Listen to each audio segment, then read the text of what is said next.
মাদকের নেশা সমাজ আর পরিবারে অনেকের জীবন শেষ করে দিচ্ছে।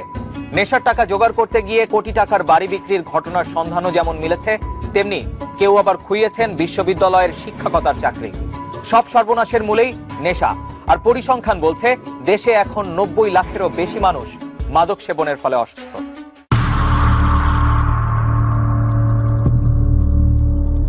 কখন সকালবেলা আর সন্ধ্যা গড়িয়ে রাত নামে তাও বোঝার ক্ষমতা হারিয়ে ফেলেছেন গিয়াসউদ্দিন।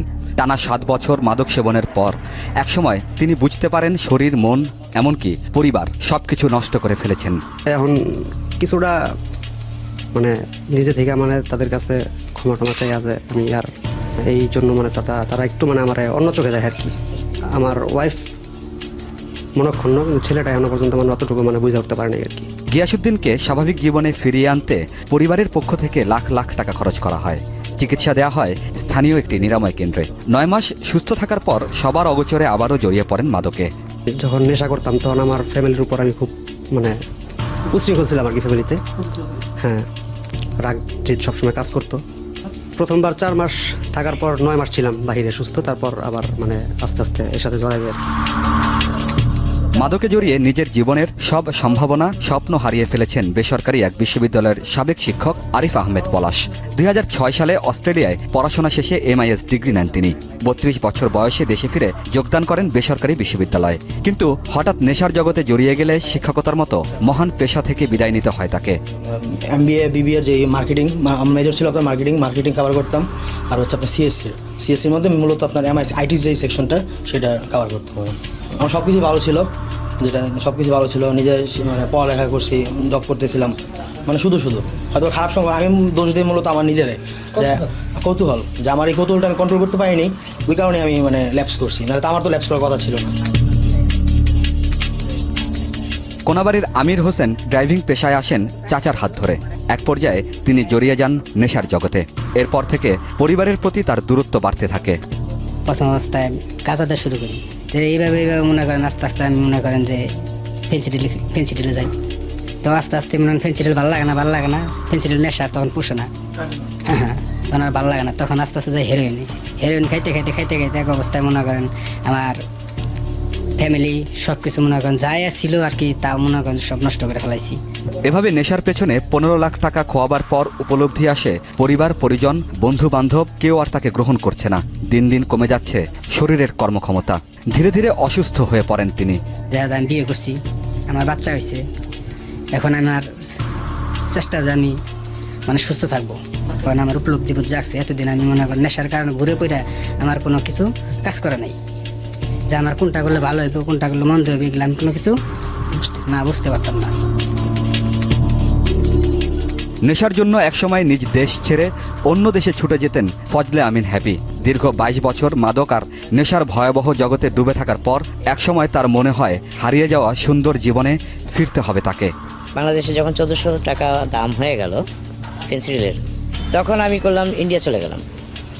ইন্ডিয়া ছিলাম 1 মাস, আবার ইন্ডিয়া থেকে খবর পেলাম বাংলাদেশে অ্যাভেলেবেল, এখন দাম কমছে, এখন আবার চলে আসলাম। কারণ যেহেতু আমি 22 বছরের একজন আসক্ত ব্যক্তি, আমি 8 বার ডিটক্স করছি। আমি যেটা দিয়ে হারাইছি, আমাকে হারাইছি, আমার পরিবারকে, আমার সমাজকে হারাইছি, ওখান থেকে আমি আবার ফিরে আসতে চাই।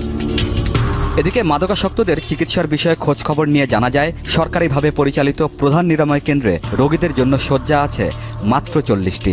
সিনথেটিক ড্রাগস অর্থাৎ ইয়াবার মতো মাদকের কারণে মানুষ এখন বেশি আক্রান্ত হচ্ছে বলে জানিয়েছেন নিরাময় কেন্দ্রের চিকিৎসক। সিনথেটিক ড্রাগ বলতে আমরা হিরোইন বুঝি, মরফিন বুঝি, প্যাথিটিন বুঝি, তারপরে এই ইয়াবাও কিন্তু সিনথেটিক ড্রাগ, ট্যাবলেট, এগুলো তো ব্যবহার তো চলছেই। কেউ আছে শুধুই মাদকাসক্ত, আর কেউ আছে মাদকাসক্তির সঙ্গে তাদের মানসিক রোগ আছে, আবার কারো আছে মাদকাসক্তি আছে, অন্য শারীরিক রোগ আছে। আমাদের 3টাই চিকিৎসা দিতে হয়।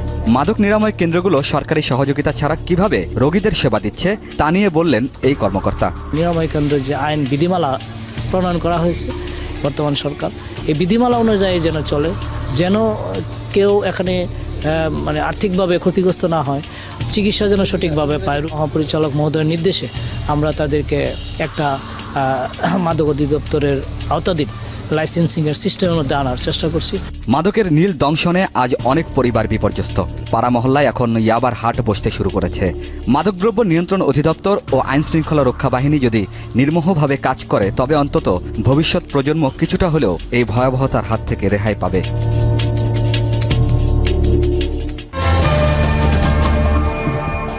দর্শক দেখছেন ক্রাইম সিন। সময় হলো একটা বিরতির, ফিরে আসছি কিছুক্ষণের মধ্যেই।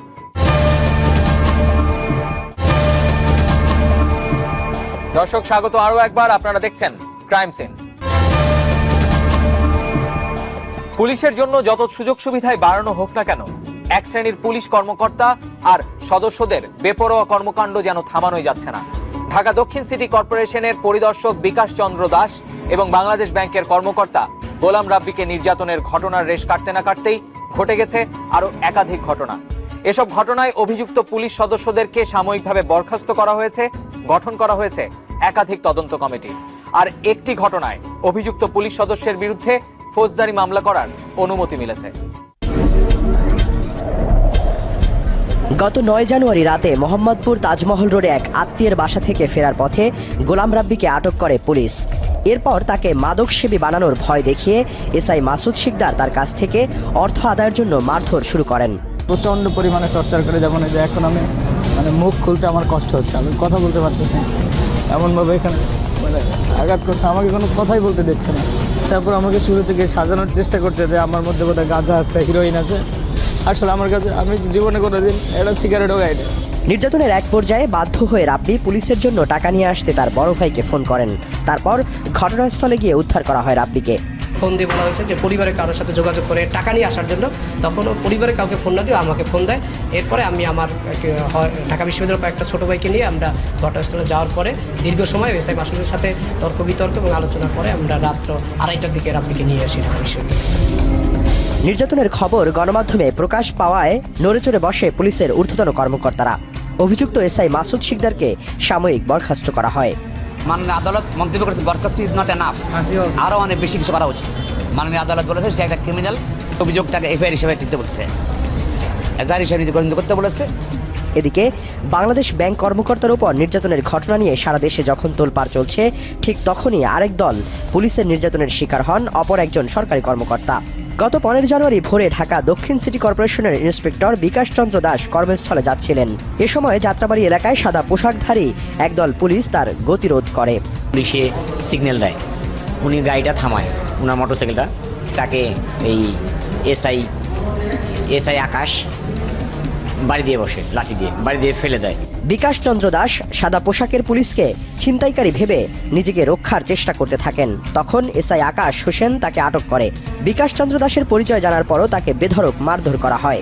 একজন লোক বাসায় এসে আমার বলে যে আপনাদের ভাইকে পুলিশে মাইরা রাস্তা ফেলা গেছে। তখন আমরা গেলাম, যাই দেখি যে একটা ভ্যান গাড়ির মধ্যে শোয়া রাখছে। তো ওখানে যে এদের কর্মচারীর কাছে শুনতে পারলাম যে পুলিশে পরে মোটরসাইকেল থামাইতে বলছে।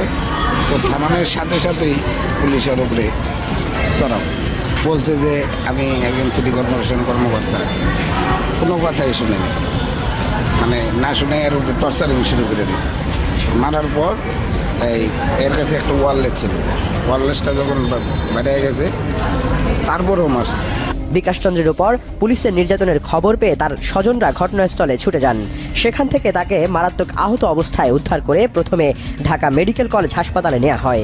পরে অবস্থার অবনতি হলে তাকে একটি বেসামরিক হাসপাতালে ভর্তি করা হয়। এ বিষয়ে জানতে এসআই আকাশের সাথে যোগাযোগ করে তাকে পাওয়া না গেলেও কথা হয় ঘটনার সময় উপস্থিত আরেক পুলিশ কর্মকর্তার সাথে। তাৎক্ষণিকভাবে কিন্তু আরিফ ভাই জায়গায় বিষয়টা শেষ হয়ে গেছে। ওনাদের কাউন্সিলর আসছে, তারপরে আমাদের ঊর্ধ্বতন অফিসাররা আসছে। আসার পরে এটা বৈশা জাকার যুগে অপরাধ করে থাকে, এটাই হবে। আর আমি এখানে আসার পরে বিকাশের মনে কষ্ট একটা যে মনোতা আমাকে ছিল। আমি আসার পরও আকাশ সাহেব কেন আমার সাথে খারাপ ব্যবহার করে। তারপরে তো মারধর করছে, হ্যাঁ নিচে ফেলায়। এটা না এর নিচে ফেলায় ইয়ে করে নাই, জাস্ট একটা দস্তাদস্তির মধ্যে যাও আর গাড়ি পাই। আমি মিথ্যে আপনার সাথে বলার জন্য মনে হয় আপনার সাথে আমি হেসিং করতেছি, এর মধ্যে লাতে গোতায় একটু হয়ে যাইতে পারে। বিকাশ চন্দ্রকে মারধরের ঘটনাটি প্রকাশ পেলে এসআই আকাশ হোসেনকেও সাময়িক বরখাস্ত করা হয়। আর এই ঘটনায় 3টি তদন্ত কমিটি গঠন করা হয়েছে। একটি তদন্ত কমিটির প্রতিবেদনে অভিযুক্ত পুলিশ কর্মকর্তার ত্রুটি ধরা পড়েছে বলে জানান ওয়ারিজনের উপপুলিশ কমিশনার। তারা উভয়কে আসলে ছিনতাইকারী ভেবেই মূলত এই ঘটনার সূত্রপাত হয়েছে। তবে মাঝখানে বিকাশের সঙ্গে যে অসদাচরণের যে অভিযোগটা এসেছিল সেটির ব্যাপারে আমরা অনেকগুলো জায়গাতেই আমরা প্রমাণটা পেয়েছি এবং পুলিশের হ্যান্ডেলিংটা অনেকটা জায়গাতেই প্রপার ছিল না। সেই ক্ষেত্রে আমরা সাজেশন দিয়েছি এবং সেই সাজেশন অনুযায়ী সংশ্লিষ্ট পুলিশ কর্মকর্তা যে মাত্রায় অপরাধ করেছে সে মাত্রায় তার বিরুদ্ধে ব্যবস্থা হবে।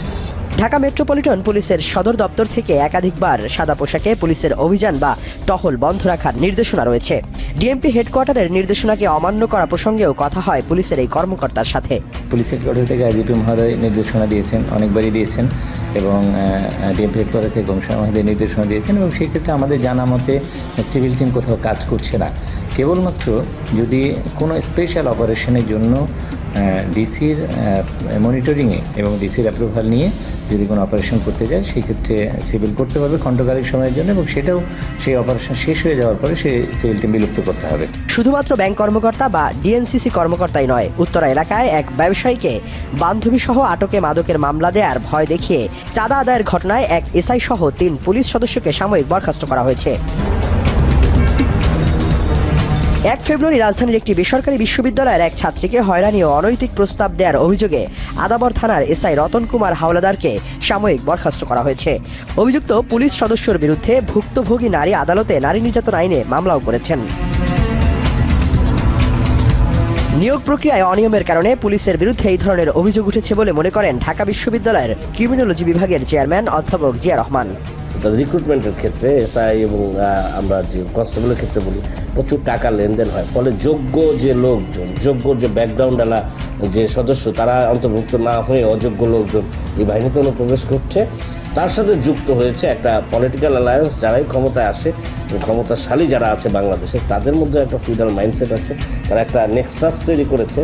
এই পাওয়ারফুল গ্রুপগুলো তারা কোনো না কোনোভাবে এই ফোর্সের কাছ থেকে, এই সমস্ত মানুষের কাছ থেকে তারা এক ধরনের তারা সেবাটা পায়, বিনিময়ে তারা তাদেরকে বাঁচিয়ে রাখে। এভাবে এই প্রক্রিয়ায় সাধারণ মানুষ নিগৃহীত হচ্ছে। পুলিশের কাজ হচ্ছে জনগণের জানমালের নিরাপত্তা নিশ্চিত করা। সেই কাজ ফেলে যেসব পুলিশ সদস্য অন্যায়ভাবে সাধারণ মানুষের জন্য হুমকি হয়ে দাঁড়ায় সেসব পুলিশের শাস্তির দাবি সকলের।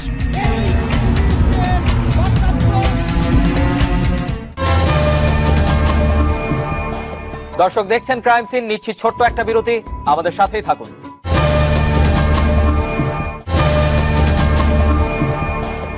দর্শক স্বাগত আরো একবার, আপনারা দেখছেন ক্রাইম সিন।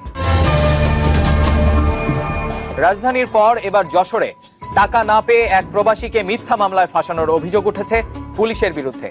অপর একটি ঘটনায় সুইডিশ নাগরিকের কাছ থেকে ডলার ছিনিয়ে নেওয়ার অভিযোগ উঠেছে স্থানীয় পুলিশের বিরুদ্ধে। এই দুটি ঘটনায় 6 পুলিশকে ক্লোজ করা হয়েছে আর গঠন করা হয়েছে একাধিক তদন্ত কমিটি। গত 10 জানুয়ারি 1 মাসের ছুটিতে মালয়েশিয়া থেকে দেশে ফেরেন যশোর সদর উপজেলার তপসিডাঙ্গা গ্রামের ইসমাইল হোসেনের একমাত্র ছেলে মিকাইল হোসেন। দেশে আসার 12 দিনের মাথায় পাল্টে যায় তার জীবনের চিত্র। 11টার সময় আমার ছেলে বাড়িতে খেয়ে পলিরহাটে গেল মোবাইল ঠিক করতে, ওখান তো পুলিশ ধরে নিয়ে যায় সদর থানায় রাখে। সদর থানায় 2 দিন রাখে, ওখানে মারা ধরা করে, চোখ বন্ধ করে গামছা দিয়ে চোখ বেঁধে ফেলায়, ফেলায় তো হাত পা বেঁধে। 22 জানুয়ারি থানার এএসআই বাবুল আক্তার যশোরের শহরতলি এলাকা থেকে মিকাইল হোসেনকে সদর ফাঁড়িতে ধরে নিয়ে যায়। সেখানে মিকাইলকে আটকে রেখে তার পরিবারের কাছ থেকে নানা সময়ে বিভিন্ন পরিমাণ টাকা মুক্তিপণ হিসেবে দাবি করে। ওখানে টাকার কথা বলে 3 লাখ, তা ওখান থেকে আমি কোথায় পাবো, ওখান থেকে বলে আমি চলে আসি। তারপরে দালাল এসে আমার কাছে কি 1,10,000 টাকা দিলে তোমার ছেলে ছেড়ে দেবো। এমনকি পুলিশ মোবাইল ফোনে পরিবারকে নির্যাতনের শব্দ শুনিয়েও টাকা দাবি করে বলে অভিযোগ করেন তার মা। ওই দিন রাত্রে প্রায় 3টার সময় আমার ছেলে আমার কাছে ফোন করে যে মা আমার 20,000 টাকা হলে এরা ছেড়ে দেবে। অভিযোগ চাহিদা মাফিক টাকা দিতে না পারায় আটকের 3 দিন পর গত 25 জানুয়ারি দুপুরে মিকাইলকে 100 গ্রাম হেরোইন সহ কোতোয়ালি থানায় হাজির করে মামলা দেয় পুলিশ। স্যার আমার স্বামী নির্দোষ, 200 গ্রাম হেরোইন চালান দেবো, স্যার আমার 60 জীবন নষ্ট করে। মিকাইলকে মিথ্যা মাদকের মামলায় আসামি করা হয়েছে বলে অভিযোগ করেছেন স্থানীয় বাসিন্দারা। দারোগা বানোয়াট ভাবে এই যে হিরোইনটা তার দেশে, এটা আসলে বানোয়াট ভাবে দেশে, এর মতন ভালো ছেলে নেই। আপনারা গ্রামে তদন্ত নীতি বলেন পুলিশে। তারে বলছে যে টাকা দিতে হবে, 5 লাখ টাকা দিতে হবে প্রথমে দাবি তাদের, তারপরে বলছে 3 লাখ দিতে হবে। টাকা না দিতে পারার কারণে তাকে চালান করে দিয়েছে। পুলিশের হাতে এভাবে সাধারণ মানুষ হয়রানি হলে কোথায় বিচার চাইবে সেই জিজ্ঞাসা মিকাইলের স্ত্রীর।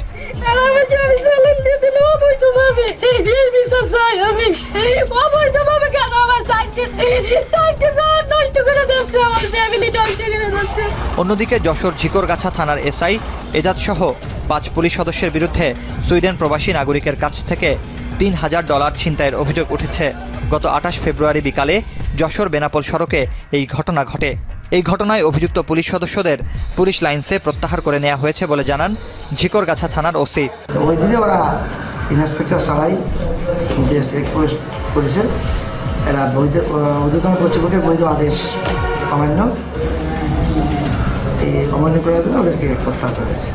মিকাইলকে মামলায় ফাঁসানোর এই ঘটনায় একাধিক তদন্ত কমিটি গঠন করা হয়েছে বলে জানান যশোরের অতিরিক্ত পুলিশ সুপার। এই ঘটনাটি আমরা জানার সঙ্গে সঙ্গে এই ঘটনাটির সত্যতা যাচাইয়ের জন্য উচ্চ ক্ষমতা সম্পন্ন আমরা একটি তদন্ত কমিটি গঠন করেছি এবং তদন্ত কমিটিকে 3 দিনের মধ্যে রিপোর্ট প্রদান করতে বলা হয়েছে। তো এই বিষয়ে তদন্ত চলছে এবং তাৎক্ষণিকভাবে যাদের বিরুদ্ধে অভিযোগ এসেছিল তাদেরকে আমরা পুলিশ লাইনে সংযুক্ত করেছি।